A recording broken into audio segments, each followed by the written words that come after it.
ছোট ছোট গাছে কি সুন্দর আম ধরে আছে, দেখতে খুব ভালো লাগে। আসলে খাওয়ার চাইতে দেখতেই ভালো লাগে আমার কাছে। আমগুলো মাশাআল্লাহ খুবই সুন্দর একটা কালার, মনে হয় পেকে যাবে শিগগিরই। এগুলো মনে হয় বৈশাখী আম, খুব সুন্দর একটা রং এসে গেছে। এই যে ভিডিওতে কতটুকু দেখা যাচ্ছে আমি জানি না, তো আমার বাসা থেকে একেবারে সরাসরি দেখা যায়, ভালোই লাগছে। এই যে খুব সুন্দর আমগুলো, জানালা খুললেই আমগুলো চোখে পড়ে। আর জামগুলো কিন্তু বেশি একটা বড় হয় নাই, একেবারে ছোট ছোট, বৃষ্টি পায় নাই তো পেকে গেছে অলরেডি। ওই যে পাখিরা খেতে বসছে, কিচির মিচির করে, আর এই যে জামগুলো ঠোকরে ঠোকরে খাচ্ছে আর নিচে পড়ছে। তো এরকম ছোট ছোট গাছে ফল ফুরুট ধরলে দেখতে খুব ভালো লাগে। আমার কাছে তো বেশ ভালো লাগে, খাওয়ার চাইতে দেখতে খুব সুন্দর।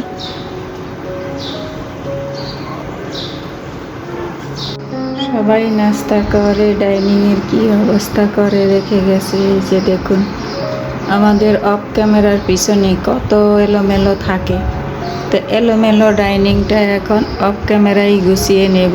আসসালামু আলাইকুম, কেমন আছেন সবাই? আশা করছি আমার প্রিয় ভাই বোনেরা ও দিদিমণিরা, কাছে কিংবা দূরে, দেশ কিংবা দেশের বাইরে, যে যেখানে আছেন, আল্লাহর অশেষ রহমতে সবাই অনেক বেশি ভালো আছেন এবং সুস্থ আছেন। আমিও আলহামদুলিল্লাহ।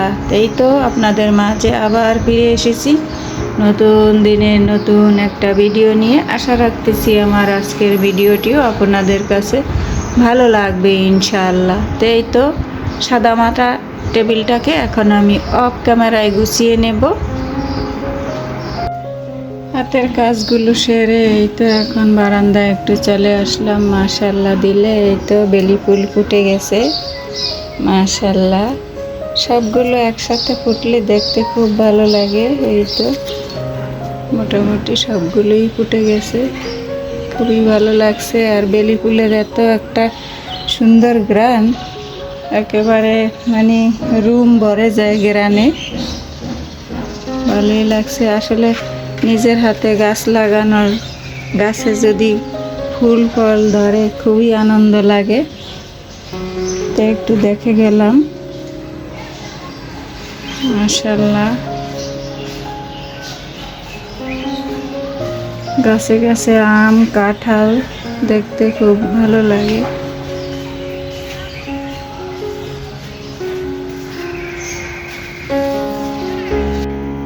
কিচেনে চলে আসলাম। কিচেনে চলে এসে এই তো কাজে লেগে পড়লাম। এই তো কিচেন রেকটাকে একটু হালকার উপরে ক্লিন করে নেব।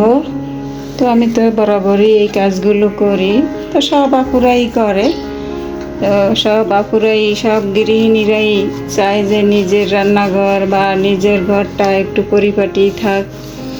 তো এগুলো আর কি সব সময় একটু হালকার উপরে মোছামাছির উপরে থাকলে ওই যে একটা ডিপ ক্লিন, সেটার আর প্রয়োজন হয় না আর কি, আমার মনে হয়।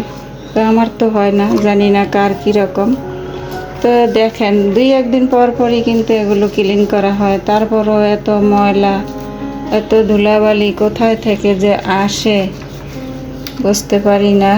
আর বুঝলেও করার কিছু নেই, হয়তো বা এগুলো সাথে সময় কাটিয়ে আমাদের দিন চলে যায়, রাত চলে যায়, সময় কখন চলে যায় টেরই পাই না।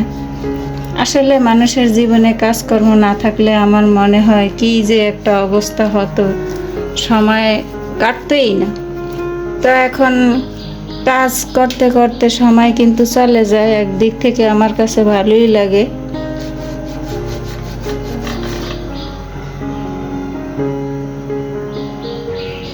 এই তো সুন্দর করে কিচেন র্যাকটাকে ক্লিন করে নিয়েছি। এই যে দেখুন, 2 দিন পরে দেখবো আবার যেই সেই। তো এগুলো 2-1 দিন পর পরই কিন্তু ক্লিন করতে হয়। তো সাথে আমি কিন্তু ফ্রিজটাও অফ ক্যামেরায় মুছে নিয়েছি। এই তো এটা হচ্ছে ফ্রিজের উপরের অংশ। এই তো সুন্দর করে সব ক্লিন করে নিয়েছি। এখন রান্না বান্নায় লেগে পড়ব। আল্লাহ পাক যে পেটটা কেন দিল, পেটটা যদি না দিত তাহলে তো আমাদের এত খাওয়ার টেনশন হতো না, তাই না? সবজিওয়ালা চাচা এসেছে, একটুখানি পটল রেখেছি, একটুখানি বলতে আধা কেজি রেখেছি, একটা করলা রেখেছি। দেখি আজকে ভর্তা ভর্তি খাবো। প্রতিদিন কিন্তু মাছ মাংস ভালো লাগে না।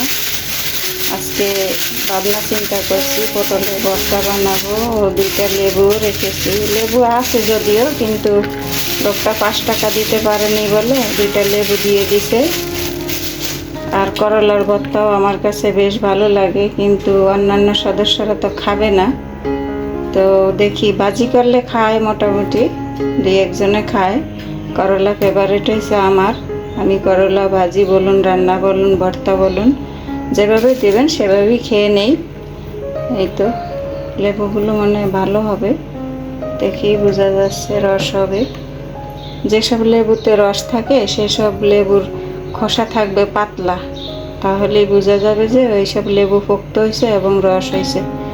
আর যেগুলোর রস হয় না, ওই পোক্ত হয় না, ওইগুলো কিন্তু চামড়া মোটা থাকে, ওই লেবুতে কিন্তু রস থাকে না।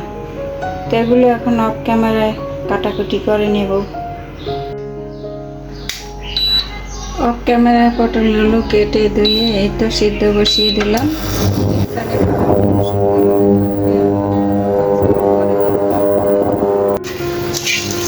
রান্না বান্নার কাজের ফাঁকে ফাঁকে এই তো একটু চিড়া আর বাদাম ভেজে নিচ্ছি মেয়েদের জন্য। ওরা চিড়া ভাজা খাবে বলছে, তাই ভেজে নিচ্ছি। আমার আপুরা, ভাইয়েরা, দিদিমণিরা, জানি না এই পর্যন্ত আমার সাথে কে কে আছেন। তো ভিডিও দেখছেন কিন্তু একটা লাইক দিতে ভুলে গেছেন, তো প্লিজ সবাইয়ের কাছে একটা লাইক দিয়ে পুরো ভিডিওটা দেখে নেবেন। সবাই সবাইকে সাপোর্ট করবেন, সবাই সবাইয়ের পাশে থাকবেন, তাহলে আমরা সবাই একসাথে এগিয়ে যাব ইনশাআল্লাহ। তো আমার চিড়া ভাজা হয়ে গেছে, এখন অফ ক্যামেরায় নামিয়ে নেব।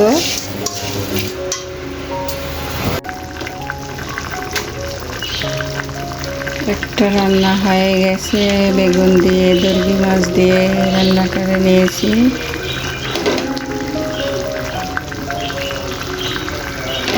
ধনিয়া পাতা দিয়ে দিলাম।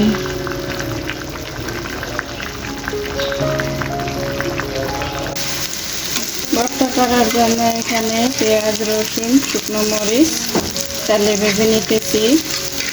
তো ভর্তা খাওয়া কিন্তু সহজ ব্যাপার নয়। মাছ মাংসের চাইতে ভর্তা করতে পরিশ্রম অনেকটা বেশি লাগে।